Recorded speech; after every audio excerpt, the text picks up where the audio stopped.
కన్యా రాశి వారికి చతుర్థ సప్తమాధిపతి అయిన గురువు లాభంలో ఉన్నారు. ఉద్యోగపరంగా వ్యాపారపరంగా మీకు చాలా అనుకూలంగా ఉందని చెప్పొచ్చు. చేసే పనిలో ప్రతి విషయంలోనూ సానుకూల పరిస్థితులు గోచరిస్తోంది. తృతీయ అష్టమాధిపతి అయిన బుధుడు ద్వితీయంలో ఉన్నారు. కుటుంబపరంగా చిన్న చిన్న ఇబ్బందులు అనేవి ఏర్పడుతుంటాయి. ప్రతిదీ మనసుకు తీసుకోకుండా ఉండడం చెప్పదగింది. చిన్న చిన్న ఆరోగ్య సమస్యలు వచ్చే అవకాశం ఉంది. వాటి విషయంలో జాగ్రత్త వహించండి. ఉద్యోగరీత్యా వ్యాపారరీత్యా కాస్త నిదానంగా సాగుతుంది. రావాల్సిన బెనిఫిట్స్ ఏవైతే ఉన్నాయో నిదానంగా ఉంటాయి.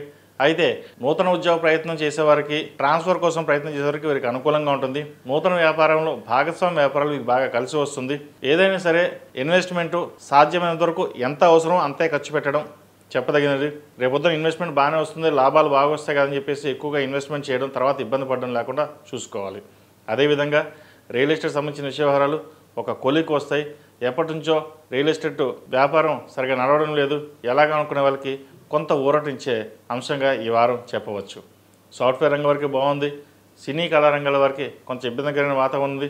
ద్వితీయ భాగ్యాధిపతి అయిన శుక్రుడు నేర్చబడి ఉన్నారు. వివాహ విషయంలో కాస్త ఆలస్యం అవుతుంది. అయితే మంచి సంబంధమే కుదురుతుంది.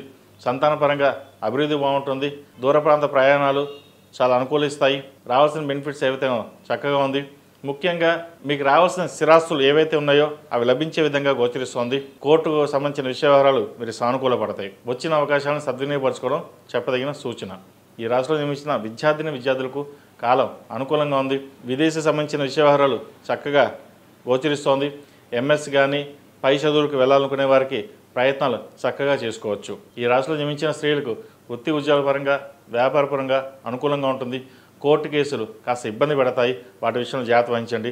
అదేవిధంగా వివాహ సంబంధించిన వ్యవహారాలు సానుకూలంగా ఉంటుంది. సంతానం కోసం చేసే ప్రయత్నాలు కలిసి వస్తాయి. ఐవీఎఫ్లో ఇవి కాస్త ఇబ్బంది పెడతాయి. వాటి విషయంలో చూసుకోండి. అదేవిధంగా సుబ్రహ్మణ్య స్వామి వారికి అభిషేకం చేయడం చెప్పదగిన సూచన సంతానం కోసం.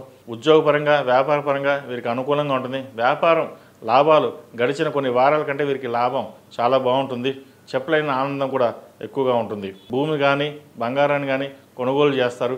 మనకి తెల్ల బంగారం లేదా నల్ల బంగారం అంటాం. ఇటు భూమి లేదా బంగారం ఈ రెండింటి మీద ఇన్వెస్ట్మెంట్ చేసుకోవడం చెప్పదగింది. ఫిక్స్డ్ డిపాజిట్ రూపేనా ఇటువంటి వాటిలో చేయండి. ఎవరికైనా సరే మా ఇంట్రెస్ట్కి అధిక వడ్డీ వస్తుందని చెప్పి ఇంట్రెస్ట్కి ఇద్దాం, అటువంటి జోలికి వెళ్ళకండి. అదేవిధంగా చిట్ ఫండ్స్ వీటికి జోలికి వెళ్ళకండి. మోసపోయే అవకాశం గోచరిస్తుంది. ఈ రాశిలో జన్మించిన వారు ప్రతిరోజు ప్రతినిత్యం దక్షిణామూర్తి స్తోత్రాన్ని పఠించడం, అదేవిధంగా సోమవారం నాడు రుద్రాభిషేకం చేయించండి. ఆరోగ్యరీత్యా చిన్న ఇబ్బందులు ఏమైనా ఉంటే తొలగిపోతాయి. ఈ రాశిలో జన్మించిన వారికి కలిసి వచ్చే సంఖ్య 6, కలిసి వచ్చే రంగు గ్రీన్. ఏదైనా పని మీద బయటికి వెళ్ళినప్పుడు బుధవారం కానీ శనివారం అడిగిన వెళ్ళండి. మంచి ఫలితాలు సంప్రాప్తిస్తాయి. తదుపరి తులారాశి.